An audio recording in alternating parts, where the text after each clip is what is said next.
എൻ്റെ ഒരു ഫ്രണ്ടിന്ന് ചോദിച്ചു എങ്ങനെയുണ്ടായിരുന്നു കുട്ടിക്കാലമൊക്കെ. അപ്പോൾ കുട്ടിക്കാലത്തിനെ കുറിച്ച് പറയുമ്പോൾ ഒത്തിരി നല്ല ഓർമ്മകളുണ്ടായിരുന്നു. ആ ഓർമ്മകൾ എന്ന് വെച്ചാൽ നമ്മൾ മാങ്ങ പറക്കാൻ വേണ്ടി മാവിൻ ചോട്ടിൽ പോയിരിക്കുന്നതും, ഫ്രണ്ട്സായിട്ട് തല്ലുകൂടുന്നതും, പറമ്പിൽ ഓടി കളിക്കുന്നതും, തോട്ടിൽ കുളിക്കുന്നതും, അങ്ങനെ ഒത്തിരി ഒത്തിരി ഒത്തിരി നല്ല ഓർമ്മകളുണ്ട്. പക്ഷേ അന്നത്തെ കുട്ടിക്കാലത്തിനേക്കാളും ഞാനിപ്പോൾ ഓർക്കുന്നത് ഇപ്പോഴത്തെ കുട്ടിക്കാലമാണ്. ഇപ്പോൾ ഓർക്കാനൊന്നുമില്ല.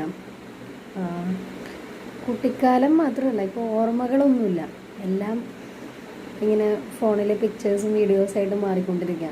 ഒരു സ്ഥലത്ത് നമ്മൾ പോയാലും അത് ആസ്വദിക്കുന്നതിനേക്കാളുപരി പരമാവധി മെമ്മറീസ് ഫോണിലാക്കാനാണ് ശ്രമിക്കുക.